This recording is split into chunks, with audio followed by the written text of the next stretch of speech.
Hello everybody and welcome to Engine Trouble. In today's video, we're going to go over what I think is probably the most common modification for this bike, my bike. It is a KLX 300R. Recently picked this up, and one of the first things I wanted to do was get rid of this hideous stock exhaust. It looks terrible, sounds and free that up a little bit. So what we're going to do today is we're going to be putting on the FMF Power Core 4. We're going to throw that thing on there. And the other thing we're going to need to do is we're also going to install this Dynojet Power Commander 6. We have our little computer cord here. And then the actual module, I don't know what the technical term for it is. We're going to be throwing that on there as well. And when we do that, we'll explain why you need to do that. This I already loaded up with the map that I downloaded from Dynojet. And once I have everything hooked up, I'm going to explain how to do that as well, so you don't have to figure it out on your own. All right, everyone. First things first, you're going to have to get these. We're going to take the seat off because we're doing the Power Commander afterwards. So we might as well take all this stuff off now. So we got to do these two screws at the rear near the fender. That's going to be a 5mm. I'm going to take those off. So I think this is a common thing that people want to do is an exhaust because, I don't know, you want your bike to sound better. If you look at that thing, you have like a penny-sized hole coming out of the back of it.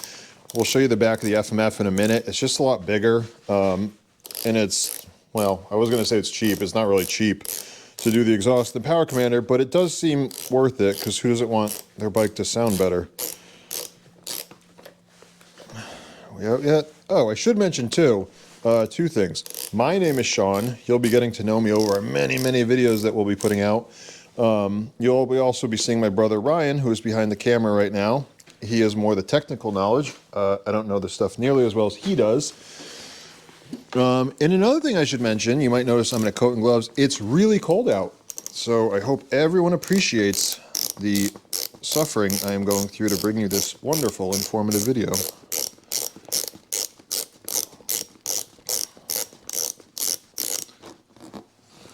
Where's my little washer? Come on, washer. There it is. Otherwise, I would definitely lose that. Okay, so those are out. I'm going to set those over here. Then I'm going to move some tools around. Trying to anticipate what tools I'm going to need so I waste as little of your time as possible. Is it down or up, did you say? Down and back. You see, that's why I need my brother here. I don't even know how to remove a seat. There we go. Just pops off right like that. And we're going to set that up here. So, I think too, in a future video, a lot of people talk about this. Right, if you want to grab this. So this here is the snorkel leading into the airbox. It's pretty small. And a lot of people find that it's quite restrictive. I actually saw some information saying that without this, you gain a couple horsepower. I didn't do it myself. I can't tell you for sure. But I think I'm just going to take this thing out entirely. Not sure if I'm going to do that today, but something you can look forward to. So anyways, we have these bolts off. I need to grab that one down bottom there. Why don't I just grab both of them?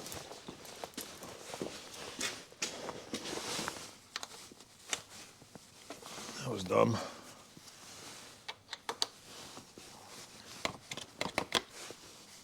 All right. If only I were an octopus and I had 8 hands, then I would be a master mechanic.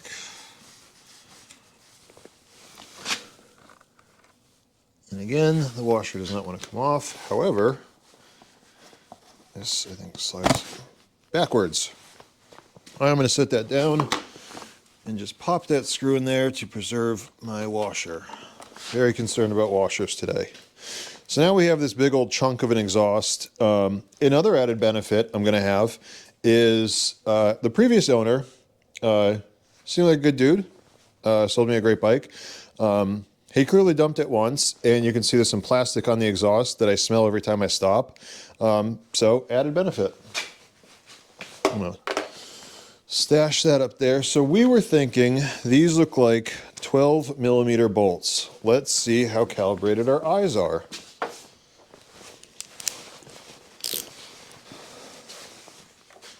Look at it. Look at that. Rye, you nailed it. Oh, I have one on the other side, but this one I think threads in. Does that nut come out? It's gonna suck it. Whatever.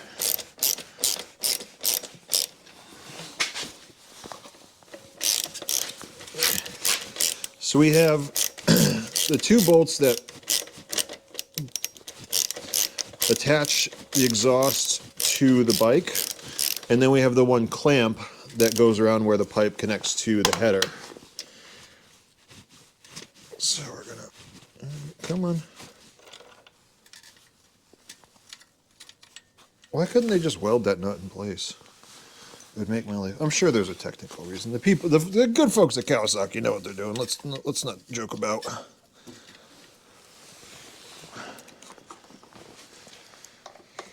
Oh, and that one. Where's my 12 millimeter wrench? All right.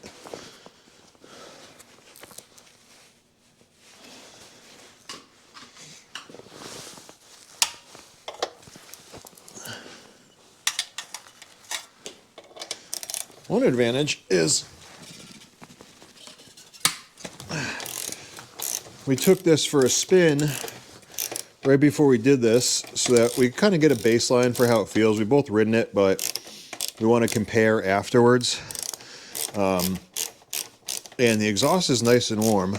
We've both burned ourselves on it, but today that's not really an issue because it's providing a minimal level of warmth for me. Let's see if I can just do that by hand. Yes, I can. All right, that's off. Let's not lose that.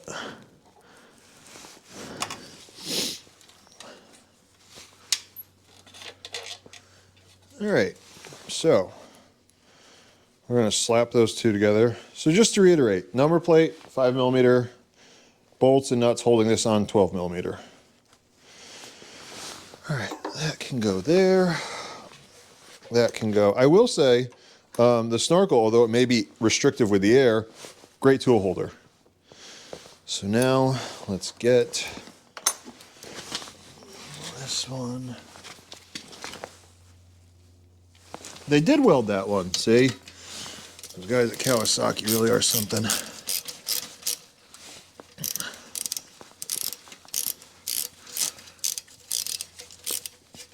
I think that's probably loose enough, right? Yeah, I would think so. All right. So let's extract.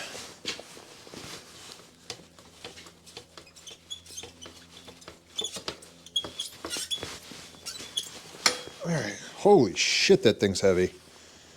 Jesus Christ. Is it filled with lead?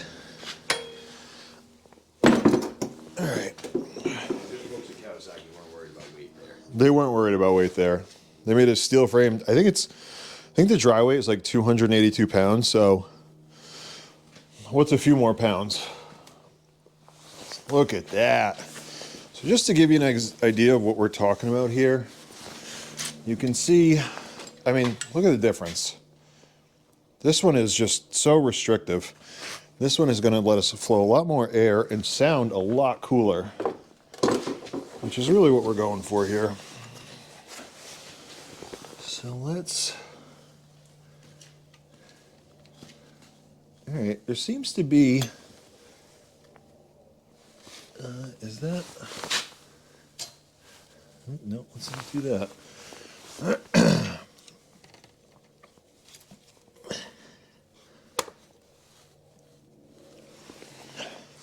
Right, technical question for you. As I'm putting this on, you can see, so there seems to be like a little, I don't know, bushing, whatever you want to call it, this thing right here. Yeah. It seems to be taking up the diameter that I would actually need. It doesn't seem like it'll fit. Do you want to try so we'll switch cameras and... Yeah, what I think that is more or less a gasket. It probably sits around what I would do real quick just to see. Compare these? Yeah,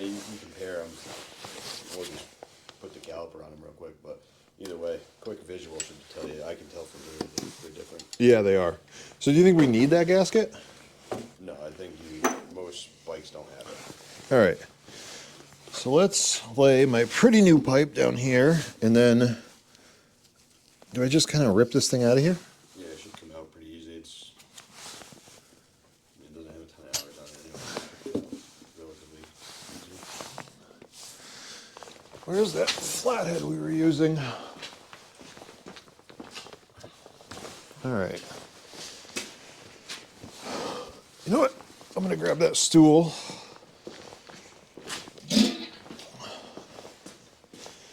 Because, as I said, we are suffering in the cold for your viewing pleasure.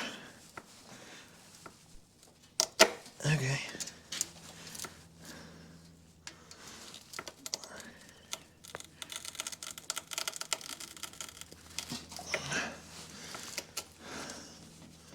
Jesus, this thing's really cooked on there. Yeah, it's fun. Yeah, I mean, bike has what, 20 hours on it? They're like.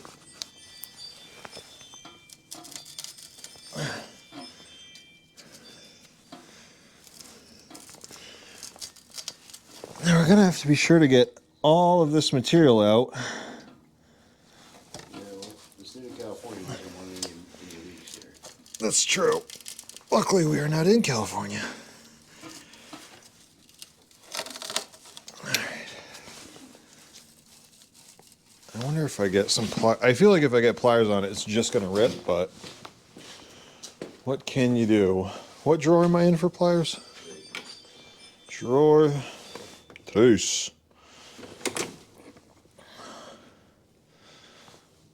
Let's try. I'll grab these and these.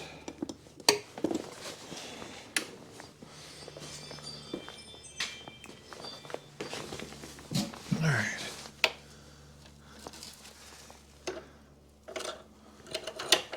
Perfect.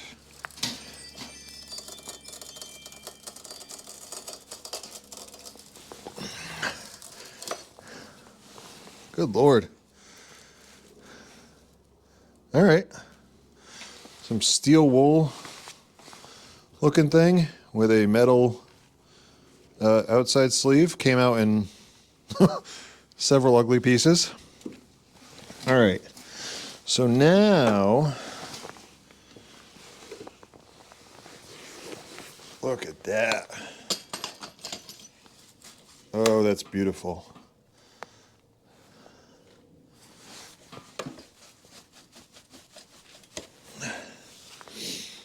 And I went, so there were 2 FMF options when I was looking. And the reason I went with this one is because the other one is to, it seemed like what FMF was going for with that one is if you're at a track or trails with noise restrictions. So the selling point on that one was how quiet it made the bike. I think it actually reduced the noise from the stock exhaust. Don't quote me on that, but I think that's what it was. I don't really care about that. I'd like it to be a bit louder. So I went with this one instead. I don't know what the other one, I'm sure the other one adds power because you're less restrictive. So I think that lines up well. This isn't all the way seated, but if I seat it all the way, I won't line up on these holes. So I think we're good, right? I think your flanges have to come outside. Okay. See? Look at me, being a bit of... Hold on a second before you move it to show why. Because if you look at it from back here. Oh, the tire will hit it? Yeah, you're gonna cook that thing. I'm sure I'd find out pretty quickly.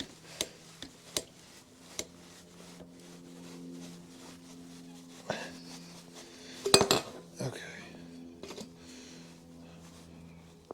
So another thing that's important to note about this channel is my brother's quite good at working on dirt bikes. As warm as that? Not really warm at all. Does this one go on the inside and that one on the outside?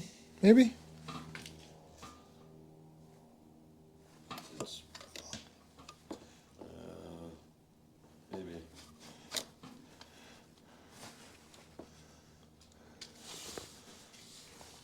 these ones, so in the stock one,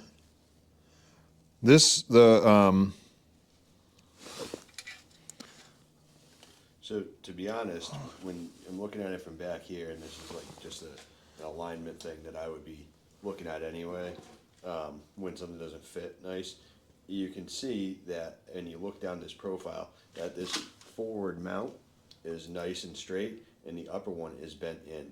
So, like we know that the previous owner dumped it at some point, I think that that mount got pushed in a little bit. oh, I think see. They both do sit on the out. Both flanges sit on the outside. I just think that the top one's not going to line up as well as you might want it to. Okay.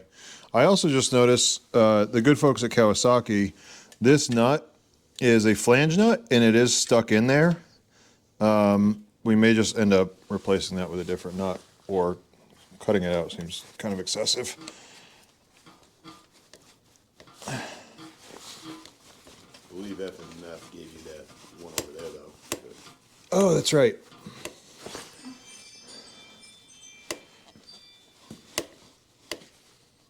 So there, yeah, I think you're right, because that's farther inbound than I would expect it to be. yeah. So this way I can see there's slots where this connects in. I'm past, so there's this little groove. If you can see, I am in past that, so I won't have exhaust leaking out of here.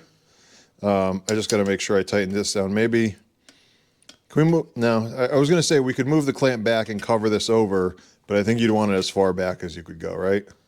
Yeah. Okay. So let's,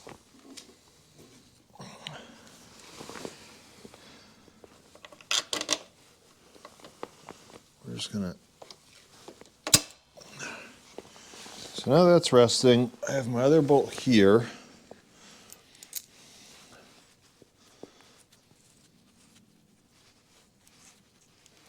That goes this way.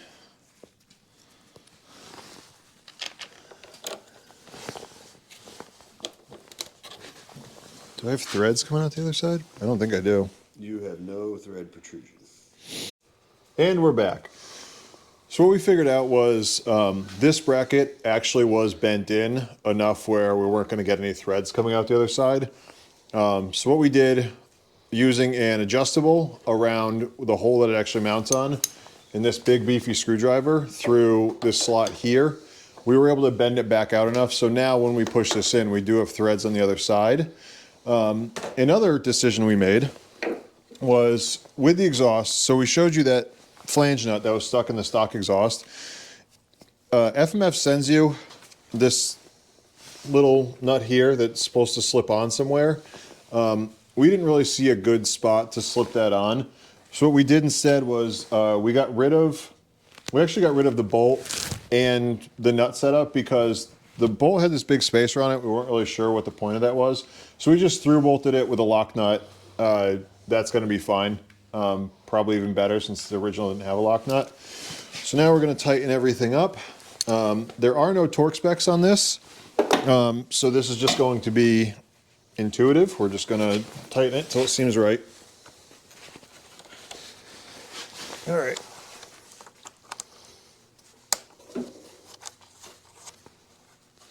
Okay.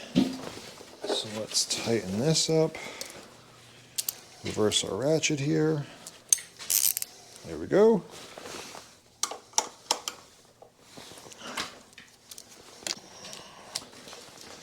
All right.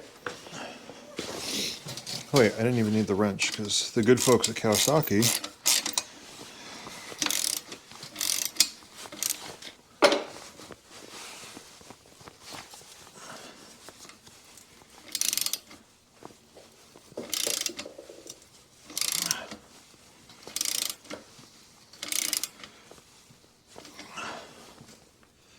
I'm just going on this until it feels pretty tight, and then maybe a quarter turn past that. Like I said, I got this lined up so I have no exhaust. There's no gap there, so I'm not going to get any exhaust leaking by, hopefully. All right, so pipes on. On to the Power Commander 6. So we have the exhaust on. Earlier in the video, I said I wasn't going to do anything with the Snorkel today, but when looking at the space for, here, we can just show them that for the Power Commander.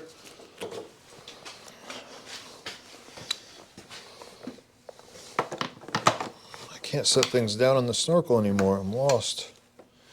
So we were looking at this area. We need to mount this thing here. There really isn't, you could kind of go down there, but it was pretty cramped.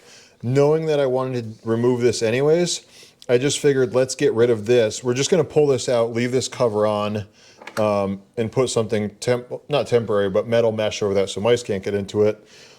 Because without this in the way, it's like the perfect size for this Power Commander. So we're just going to take this Snorkel out. We're going to do that right now, and then we'll mount this up.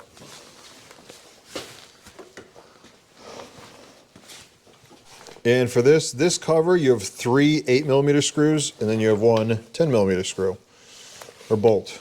Sorry, I used to work in a hardware store. I need correct terminology here. All right. And a lot of people have done this, like I said, to give their bike better airflow, which I think is smart. I mean, that's the whole reason we're doing the exhaust. So it's nice to increase, if we're increasing what's flowing out, it's nice to increase what's flowing in as well. And you can run the KLX Snorkel. I see that as a pretty common option. And what that is it looks identical to this, except it ends like right about here. But it's still kind of restrictive, and I really don't see a difference given how most other dirt bikes' air boxes are. Why not just take this out and have the air flow freely through this gap here?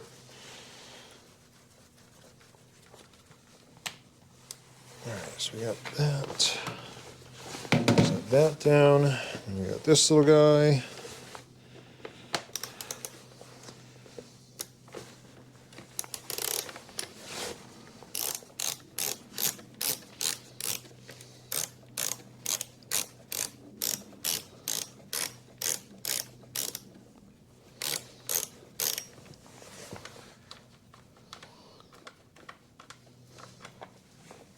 All right, so now this little cover comes off.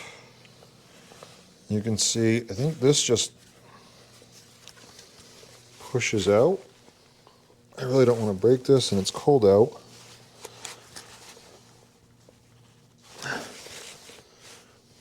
And I saw somebody, can you hand me a large flathead screwdriver?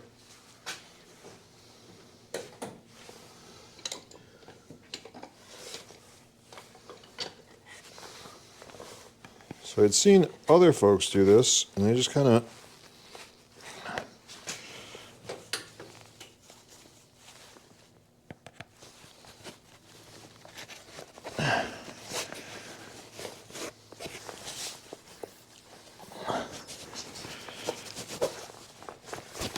work it like so.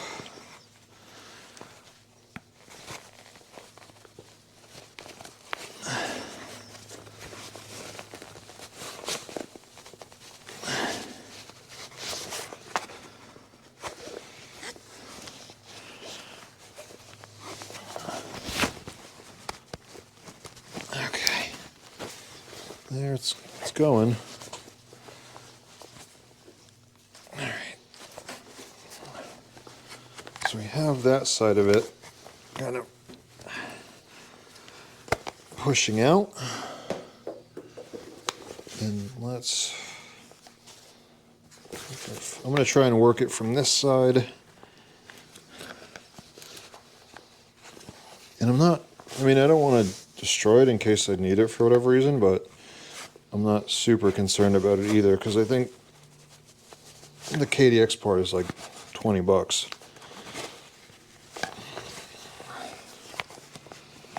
There we go. So what I found is if you pry this part through, push back on here, and it unseats the front part of it, and then just, you know, and that comes right out. So whoop. So now we're going to reinstall, actually, might as well clean this up while we have it free. All right, so we got this cover off. We're just going to clean it up real quick. They give you alcohol wipes in there, 6 in one, half a dozen the other. I'm just using a little bit of brake clean on a rag, not rag, paper towels. Paper rags.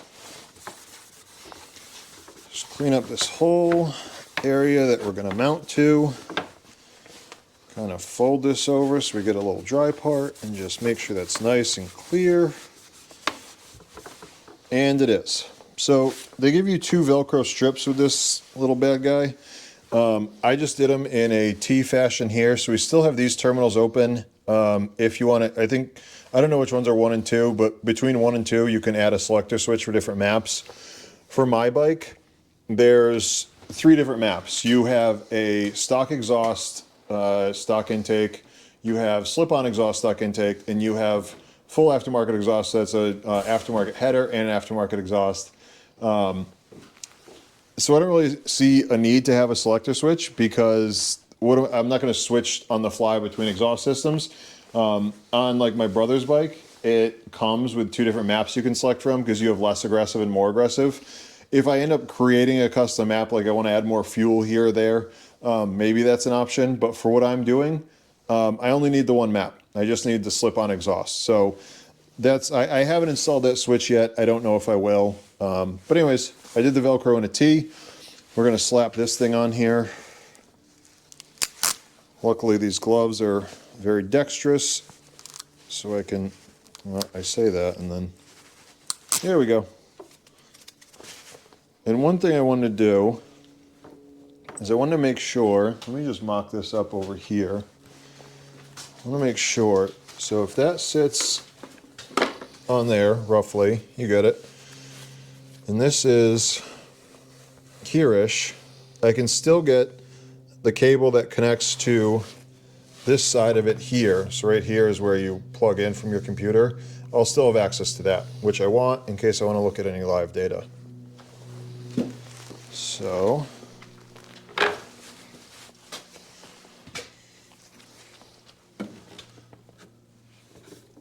and as my brother pointed out, it's Velcro, so I can just also take it off and it's still connected. I seem to forget about that.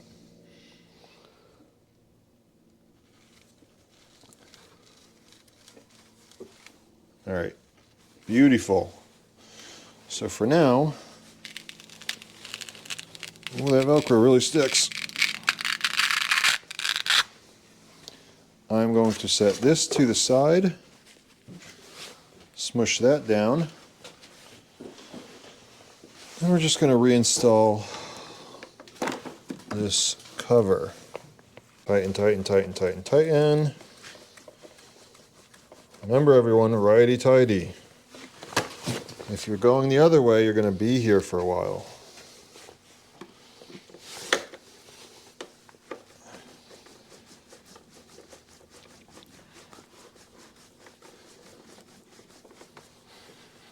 That's good.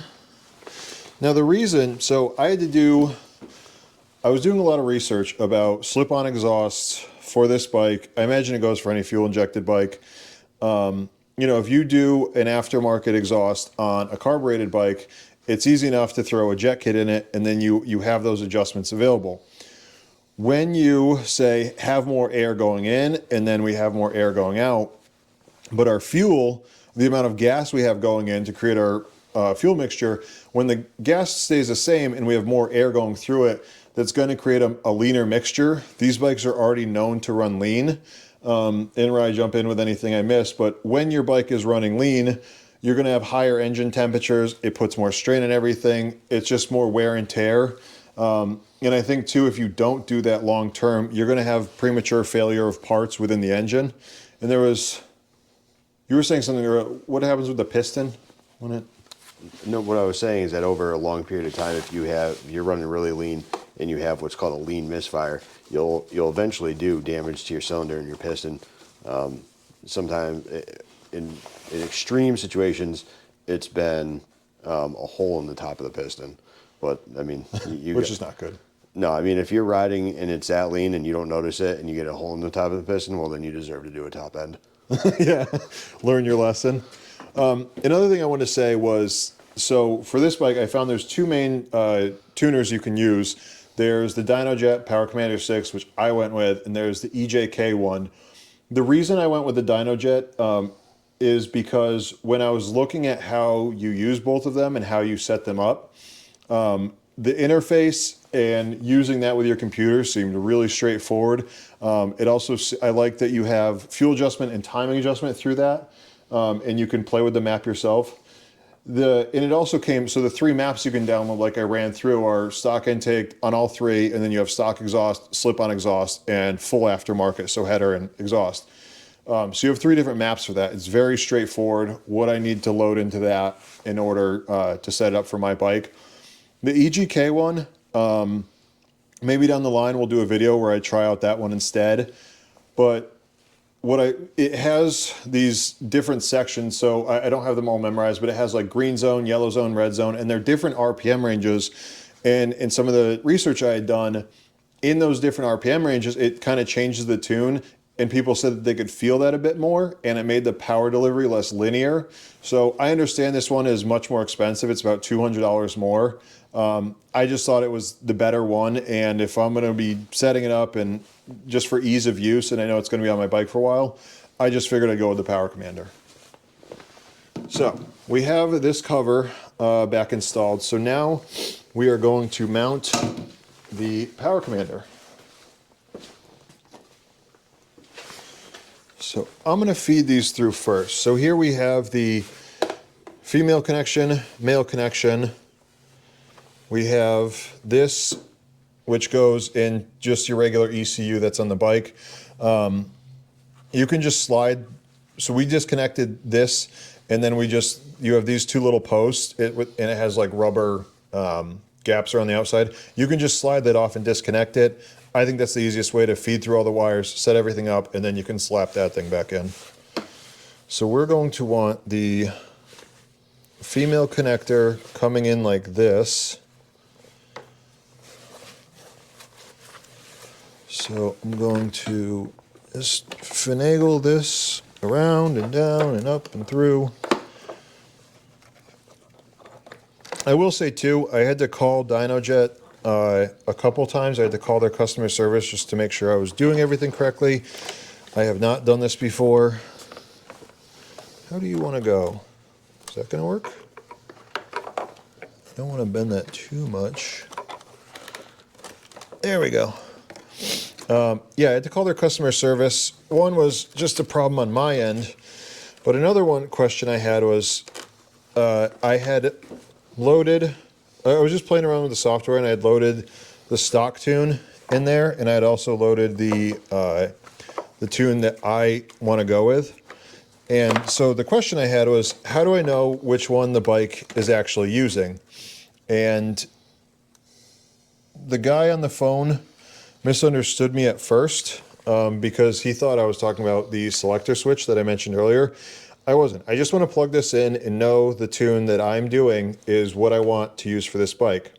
So in a second, I will grab my laptop and I'll show you how you make sure that what you want to do is on here.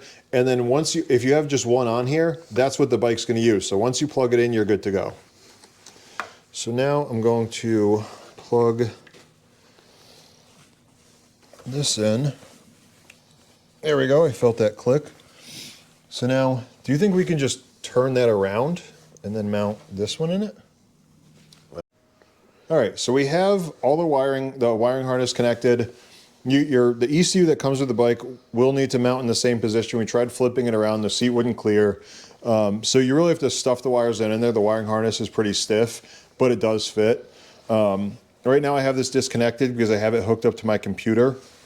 So when you buy your Power Commander 6, or whatever Dynojet product, I guess, we'll just talk about this one because it's the only one I know about. You have to make an account with Dynojet, and then you can use the software. So to use their software, which I think is called PowerCore, and then within PowerCore, you go to the C3 tuning software. That's where you can set up everything for this. I don't know what the other ones do. But one of the questions I had was, how do I know what map my bike is using? Because when I first plugged it in, it showed, I think, the stock map. Or no, I uploaded 2 just to play around with them. And so then I had 2 uploaded to this, and I was like, okay, I don't know which one I'm using. And like I said before, you can select between them. I don't want to do that. I just want to have the one in there that I need. So what you do Come over here, Rye. So this is, you can see you have Power Commander 6, that's the actual hardware, and then this is the map itself, which is this map right here. So when you click on this map, you will hit send, and that'll send the map to the PC6.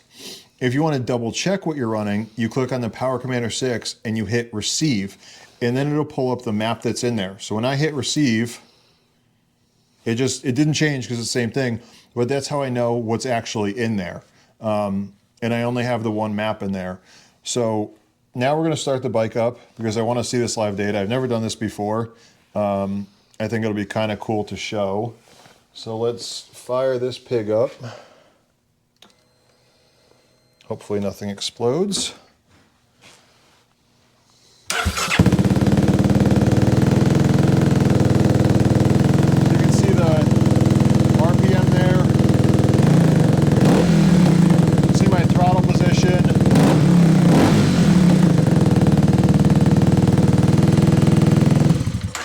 All right, it was really hard to talk over that. That sounds awesome. We're gonna put the bike back together and take it for a spin. So got everything installed, Power Commander, exhaust, all that stuff. Just took it for a rip. Noticed a huge difference. The main difference I notice is before when you're riding this, it pulls everywhere, it has a ton of torque. But the main difference that I noticed is that before you'd have to get to the top of second, top of third, whatever, before you really feel like you're going fast and the bike is moving pretty good. With the parts we just put on it, I have that everywhere. Everywhere throughout the RPM range, I have a lot of power. It's really quick, it pulls everywhere. And like, Rye, when you rode it, you said it was easier to get the front tire in the air? Yeah, I felt like it was putting a lot more power to the ground, especially off idle, coming out of corners and stuff. It was easy to get that front end lofted. That's what, I didn't mess around with that too much. Full disclosure, Ryan's a much better rider than I am. I'm worse. But yeah, main takeaway, much more power, easier to get that front end in the air, and it just pulls everywhere. So it seems like a better, before you had a lot of torque, and now like you have a pretty good match between the horsepower and torque.